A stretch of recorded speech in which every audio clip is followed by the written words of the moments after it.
अब हम 1.3 exercise solve कर लेते हैं। इसके लास्ट 2 क्वेश्चंस रह गए थे, 15 और 16। ये इक्वेशन टाइप्स जो हैं ये 5th टाइप ऑफ इक्वेशन है, ठीक है। जो बुक में बताएंगे ना 5 टाइप ऑफ इक्वेशंस, ये उनमें से 5th है। और इसको अब क्वाड्रेटिक फॉर्म में कन्वर्ट करने का जो प्रोसीजर है ना वो बाकी से डिफरेंट है। हर इक्वेशन को कन्वर्ट करने का जो प्रोसीजर है वो डिफरेंट है, तो वो स्टेप्स आपको याद करने पड़ेंगे खुद से। तो इसमें सबसे पहले क्या करना है, हमने अरेंजमेंट इसकी सही करनी है। तो ये यहाँ पे हमारे पास इक्वेशन दी हुई है x+1, x+3, x-5, x-7 is equal to 192। ठीक है, अब इसको रीअरेंज हमने कैसे किया, x+1 और यहाँ पे x-5 आ गया और x+3 ये और x-7 इधर लिख दिया। ठीक है, ये देखें यहाँ पे अरेंजमेंट की चेंज कर दी। अरेंजमेंट को हमने कैसे चेंज करना है, हमने इसके थ्रू चेंज करना है, a+b is equal to c+d। अच्छा, अब देखो यहाँ पे हमारे पास एक ये वैल्यू है 1, एक ये वैल्यू है 3, एक ये वैल्यू है -5 और एक ये वैल्यू है -7। ठीक है, अब ये 4 वैल्यूज़ हैं। अगर अकॉर्डिंग टू क्वेश्चन अगर इसी तरतीब से अगर हम लिखें 1 3 इज इक्वल टू -5 और -7, ठीक है, अगर हम इसी तरतीब से लिखें ना तो इसको सॉल्व करें तो ये हो जाएगा 4 और ये हो जाएगा माइनस माइनस क्या होता है प्लस, तो -12 आ जाएगा। तो ये क्या इक्वल है, ये इक्वल नहीं है। तो हमने क्या करना है, हमने ऐसी अरेंजमेंट करनी है, ऐसी तरतीब इनको देनी है कि ये इक्वल इनका आंसर आए। तो उसके लिए क्या किया, 1 ले लिया, -5 ले लिया अलग और 3 और 7 को हमने लिख दिया साथ। अब देखो, अब ये प्लस माइनस का माइनस हो जाएगा और ये -4 इसका आंसर आ गया और ये प्लस माइनस माइनस, तो ये आंसर आएगा 4 और बड़ी वैल्यू के साथ कौन सा साइन है, माइनस का। तो ये अब इक्वल हो गए ना, यानी कि ये अरेंजमेंट ठीक है, ये वाली अरेंजमेंट। तो हमने इसके अकॉर्डिंग क्वेश्चन को सॉल्व करना है। तो हम पहले 1 वाली वैल्यू लिख लेते हैं x+1, फिर हमने x-5 लिख लिया, उसके बाद हमने x+3 लिख दिया और फिर x-7 लिख दिया। ठीक है, अब इसके अकॉर्डिंग हमने क्वेश्चन को सॉल्व करना है। अच्छा, अब क्वेश्चन को कैसे सॉल्व करना है, ये 2 पेयर हो गए, ठीक है, ये 2, तो हमने इनको आपस में मल्टीप्लाई करना है। मल्टीप्लाई कैसे करते हैं, सबसे पहले हमने x को मल्टीप्लाई करना है x से, फिर x को मल्टीप्लाई करेंगे हम 5 से। ठीक है, पहले इन दोनों को मल्टीप्लाई करना है। तो x को x से मल्टीप्लाई करेंगे तो x² आ जाएगा, फिर x को -5 से मल्टीप्लाई करेंगे तो -5x आ जाएगा। ये इतना हमने कर लिया सॉल्व। ठीक है, उसके बाद क्या करना है, उसके बाद हमारे पास 1 को हमने मल्टीप्लाई करना है इन दोनों से। पहले x को मल्टीप्लाई किया इन दोनों से, अब 1 को मल्टीप्लाई करना है इन दोनों से।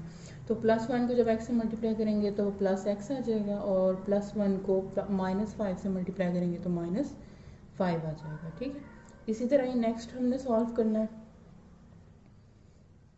यहाँ पे x को हम पहले मल्टीप्लाई करेंगे x से और -7 से, फिर 3 को मल्टीप्लाई करेंगे इन दोनों से। तो पहले क्या आंसर आएगा, x², x को -7 से मल्टीप्लाई किया तो -7x, उसके बाद 3 को मल्टीप्लाई करेंगे x से तो 3x और 3 को -7 से मल्टीप्लाई करेंगे तो -21। ठीक है, और इज इक्वल टू 192। अच्छा, अब इनको सॉल्व कर लेते हैं। इसमें ना हमारे पास एक ये x की वैल्यू है, एक ये x की वैल्यू है, तो इन दोनों को सॉल्व कर लेते हैं, प्लस माइनस माइनस तो -4x आ जाएगा। ठीक है, और बाकी एज इट इज़। और इसी तरह यहाँ पे माइनस है और यहाँ सॉरी x है और x है। ठीक है, इनको सॉल्व कर लिया तो -4x आ गया और बाकी एज इट इज़। अब देखो यहाँ पे ना ये सेम हो गया ना, x² -4x और x² -4x, अब ये दोनों सेम है तो इनको हमने क्या करना है, y असाइन करना है। अब सेकंड प्रोसेस क्या है, फर्स्ट प्रोसेस में हमने अरेंजमेंट की और मल्टीप्लाई किया और सेकंड प्रोसेस में हमने क्या करना है, इनको y असाइन किया ताकि जो इक्वेशन है वो मिनिमाइज हो सके। तो x² -4x को हमने y असाइन कर दिया, तो अब इक्वेशन क्या बन जाएगी, अब ये वाली इक्वेशन जो थी ना, ये वाली इक्वेशन, तो इसको अब हमने x² -4x की जगह y लिख दिया और -5 एज इट इज़ ही आ गया। ठीक है, उसके बाद यहाँ पे देखो x² -4x की जगह y आ गया और 21 एज इट इज़ और इज इक्वल टू 192। अब ये हमारी इक्वेशन जो है वो मिनिमाइज हो गई। अच्छा, अब नेक्स्ट प्रोसेस में हमने क्या करना है, अब हमने ये y को इन दोनों से मल्टीप्लाई करना है और फिर -5 को इन दोनों से मल्टीप्लाई करना है, ठीक है। तो क्या आंसर आ जाएगा, Y square -21y -5y plus 105 is equal to 192। तो अब यहाँ पे देखो ये y की वैल्यू है और ये y की वैल्यू है, तो इनको सॉल्व कर लेते हैं। माइनस माइनस प्लस हो जाएगा 26y, लेकिन प्लस नहीं लगाना, हमने क्या साइन लगाना है माइनस का, क्योंकि 21 के साथ माइनस है। उसके बाद बाकी ये जो है 192 प्लस में है, इसको लेफ्ट साइड पे लिखेंगे तो 192 जो है वो माइनस का हो जाएगा। अच्छा, इन दोनों को सॉल्व करेंगे तो -87 आंसर आ जाएगा। अब ये हमारे पास क्या बन गई, इक्वेशन, ठीक है। ये इक्वेशन, अब इसको कैसे सॉल्व करना है, अब ये थर्ड स्टेप है, इसको कैसे सॉल्व करना है, इसको सॉल्व करते हैं फैक्टराइजेशन के थ्रू। अब फैक्टराइजेशन जैसे पहले क्वेश्चंस में की है एज इट इज़ ही हमने करनी है। 87 को पहली वैल्यू से मल्टीप्लाई करेंगे तो 87y स्क्वायर आ जाएगा। अब 87 किस टेबल में आता है, तो हमने वो दो डिजिट्स ले लिए 29 और 3। 29 को जब 3 से मल्टीप्लाई करेंगे तो 87y स्क्वायर आ जाएगा, और 29 में से जब 3 को माइनस करेंगे तो हमारे पास क्या आ जाएगा 26। तो -29y प्लस 3y माइनस 87, ये हमने क्या कर दी फैक्टराइजेशन। अब इसमें से कॉमन ले लेते हैं, वाई स्क्वायर -29y में से क्या कॉमन आएगा, y कॉमन ले लिया, बाकी क्या रह गया y -29। इसी तरह 3y -87 में क्या कॉमन है, इसमें 3 कॉमन है, y को कॉमन नहीं ले सकते क्योंकि 87 के साथ y नहीं है। अच्छा, उसके बाद 3 को कॉमन ले लिया, यहाँ पे प्लस का साइन था तो 3 के साथ प्लस का साइन आएगा, और ब्रैकेट के अंदर क्या लिखेंगे y -29 इज इक्वल टू 0। अब इनको हम कंबाइन करके लिख लेते हैं, y प्लस 3 को अलग लिख दिया और y -29 को अलग लिख दिया। अब इसको आगे फर्दर सॉल्व कर लेते हैं। ये देखो यहाँ पे ना, अब ये y जो है किसके इक्वल हो जाएगा, y इज इक्वल टू -3 के, क्योंकि ये दोनों 0 के इक्वल थे ना, तो हमने इनको अलग अलग लिख दिया, y प्लस 3 को अलग, y -29 को अलग। तो अब y की हमारे पास दो वैल्यूज़ आ गई। अब इन वैल्यूज़ को किस में पुट करते थे, इन वैल्यूज़ को हम पुट करते थे सेकंड इक्वेशन में, जहाँ पे हमने y को असाइन किया था। तो y को जब हमने यहाँ असाइन किया ना, x square -4x is equal to y, अब इसकी जगह पे हमने क्या करना है, y की वैल्यूज़ को पुट करना है। तो यहाँ पे putting values of y in equation number 2, तो इक्वेशन लिख ली 2 दफ़ा, और उसके बाद यहाँ पे y की वैल्यू -3 और 29 पुट कर दी। अब ये -3 जो है उसको हम लेफ़्ट साइड पे ले देंगे तो +3 हो जाएगा, और वो -29। अच्छा, अब हम ये जो हमारे पास इक्वेशन आ गई थी ना, दो इक्वेशन, तो इसको एक को हम सॉल्व करेंगे क्वाड्रेटिक फार्मूले के थ्रू और एक को सॉल्व कर लेते हैं फैक्टराइजेशन के थ्रू, ठीक है। तो यहाँ पे क्वाड्रेटिक फार्मूले के थ्रू a b c की वैल्यूज असाइन करेंगे। तो a की वैल्यू क्या होती है, एक्स स्क्वायर का जो कोएफिशिएंट होता है वो a के बराबर होता है, और x का कोएफिशिएंट, ये कोएफिशिएंट जो होता है वो b के इक्वल होता है, ठीक है। -4 b के बराबर हो जाएगा, ठीक है। और उसके बाद यहाँ पे c की वैल्यू क्या है, -29। अब ये फार्मूला लिख लिया, फार्मूले के अकॉर्डिंग हमने वैल्यूज सारी पुट कर दी, ठीक है। और वैल्यूज पुट करने के बाद -4 का स्क्वायर ख़त्म किया तो 16 रह गया, और 4 को 29 से मल्टीप्लाई किया तो ये दोनों माइनस के थे ना, माइनस का 29 था और माइनस का 4 है, तो ये प्लस का 116 हो जाएगा, ठीक है। और ये माइनस माइनस आपस में मल्टीप्लाई होंगे तो प्लस हो जाएगा, +4 आ गया, ठीक है। उसके बाद इसको प्लस कर लेते हैं, तो 16 और 116 को प्लस करेंगे तो 130, हमारे पास 132 आंसर आ जाएगा, ठीक है।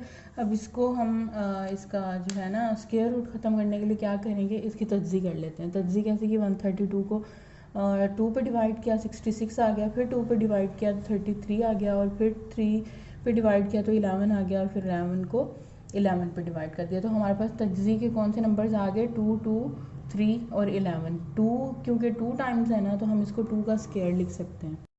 अच्छा, अब देखो यहाँ पे 2 को हमने क्या किया, 2 का ऊपर स्क्वायर लिख दिया और मल्टीप्लाई 3 और मल्टीप्लाई 11, ठीक है। अब क्या करना है, अब 2 का स्क्वायर जो है वो स्क्वायर रूट से इसका स्क्वायर रूट ख़त्म हो जाएगा, ठीक है।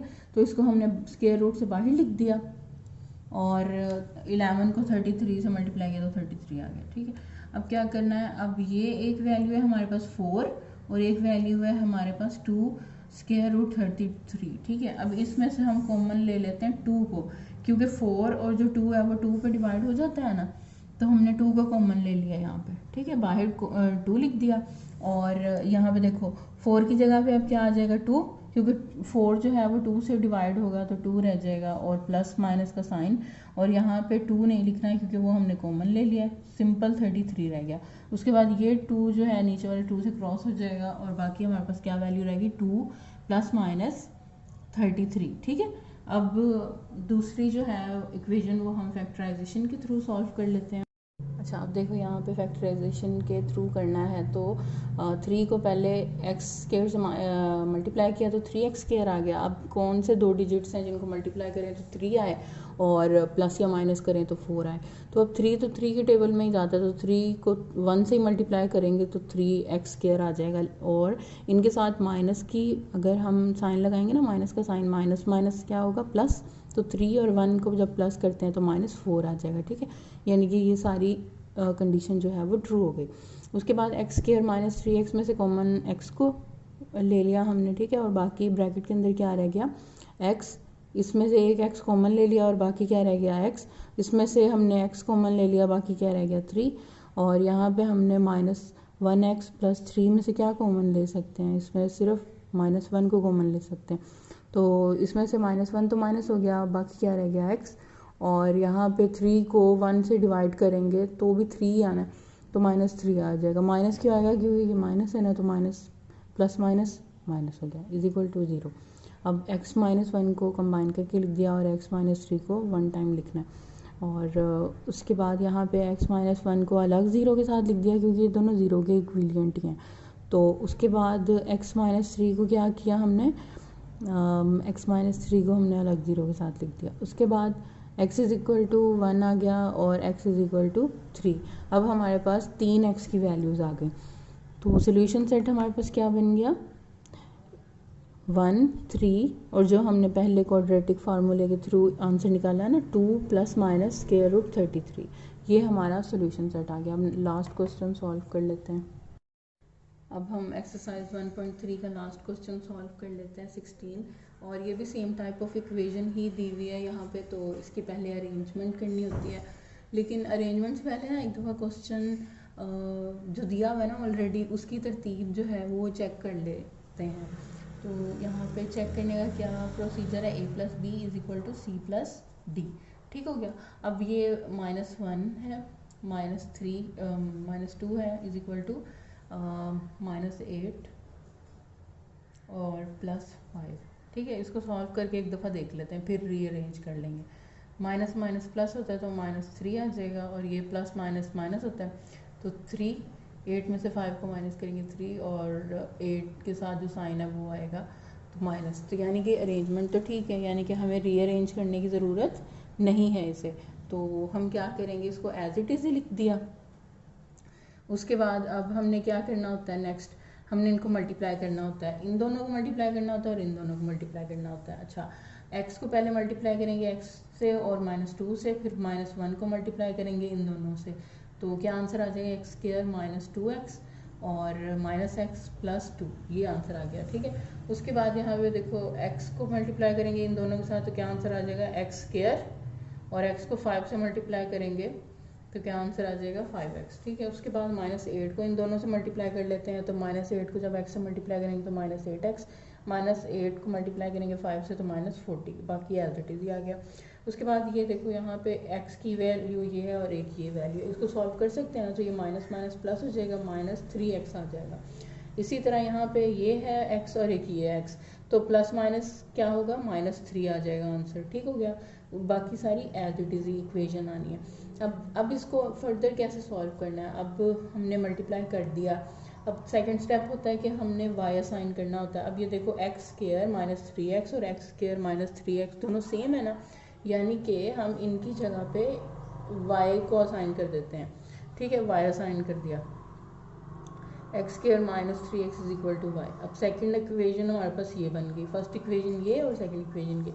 अब इक्वेशन में जब हम x² -3x की जगह y लिखेंगे तो इक्वेशन क्या बन जाएगी, एक्स स्क्वायर माइनस 3x की जगह क्या लिख दिया y प्लस 2, उसके बाद इन दोनों की जगह लिख दिया y minus 40 plus 360 is equal to 0।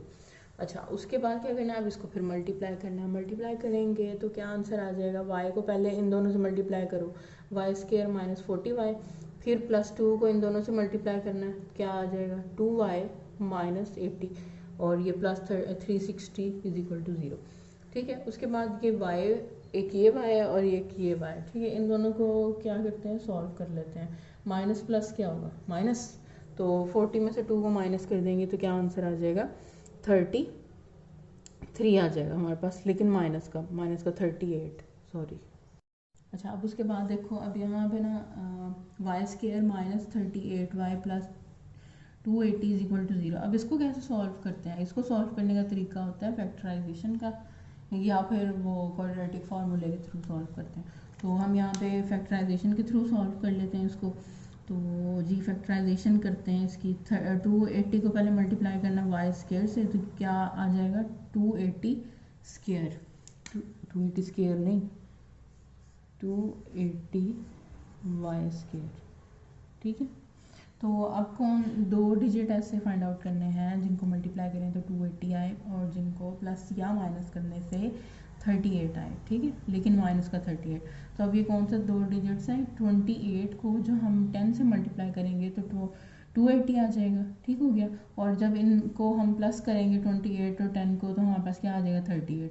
लेकिन हमने कौन माइनस 38 है ना, यानी कि हमने इसको भी माइनस में लेना है और इसको भी माइनस में लेना है, और उसके बाद इनमें से कॉमन ले लिया y को, बाकी क्या रह गया y माइनस 28, इसमें से कॉमन ले लिया हमने माइनस 10 को, और बाकी क्या रह गया y minus 28 is equal to 0। अच्छा, y और माइनस 10 को कंबाइन करके लिख लिया y माइनस 10 और y माइनस 28। अच्छा, अब ये दोनों जीरो के इक्विवेलेंट हैं तो इनको अलग अलग लिख देंगे जीरो के साथ। ठीक है, उसके बाद y की वैल्यू क्या आ जाएगी 10, और यहाँ पे y की वैल्यू क्या आ गई 28। अब क्या करना होता है, अब ये देखो हमारे पास 2 y की वैल्यूज आ गई हैं। अब नेक्स्ट प्रोसीजर हमारा क्या होता है, हमने इस y की वैल्यू को पुट करना होता है इक्वेशन नंबर 2 में। ठीक है, ये वाली इक्वेशन में हमने y की वैल्यू को पुट करना होता है। तो यहाँ पे क्या है, putting values of y in equation number 2। ठीक हो गया, अब यहाँ पे इक्वेशन नंबर 2 में वैल्यूज पुट कर लेते हैं। तो यहाँ पे इक्वेशन नंबर लिख ली, x square minus 3x is equal to 0 नहीं इज इक्वल टू वाई, और यहाँ पे भी सेम इसी तरह y की वैल्यूज पुट कर देंगे। एक y की वैल्यू 10 थी और दूसरे y की वैल्यू 28 है। इसी तरह ही फिर यहाँ पे ये जो 10 है ना, इसको लेफ्ट साइड पे ले जाएंगे तो -10 हो जाएगा, इज इक्वल टू 0 कर देंगे। अब ये देखो यहाँ पे ये इक्वेशन जो बन गई ना, x square minus 3x minus 10, अब इसको कैसे सॉल्व करते हैं, इसको सॉल्व किया जाता है सेम इसी तरह ही, फैक्टराइजेशन करनी होती है। तो फैक्टराइजेशन करेंगे इसकी, और उसके बाद हमारे पास फैक्टराइजेशन के बाद क्या आंसर आ जाएगा, x प्लस 2 x माइनस 5, और इसी तरह सेम प्रोसीजर फैक्टराइजेशन करेंगे तो x प्लस 4 x माइनस 7 आ जाएगा, और उसके बाद x की क्या वैल्यू आ जाएगी -2, एक x की वैल्यू आ जाएगी 5, एक x की वैल्यू क्या आ जाएगी -4, और एक x की वैल्यू क्या आ जाएगी 7। तो हमारे पास सॉल्यूशन सेट क्या बन गया, 5 -2 7 और -4। यहाँ पे मैंने वो डिटेल में नहीं बताई फैक्टराइजेशन, क्योंकि ऑलरेडी हर क्वेश्चन में इतनी बार बता चुके हैं फैक्टराइजेशन। अब हम नेक्स्ट वीडियोस में 1.4 सॉल्व करेंगे।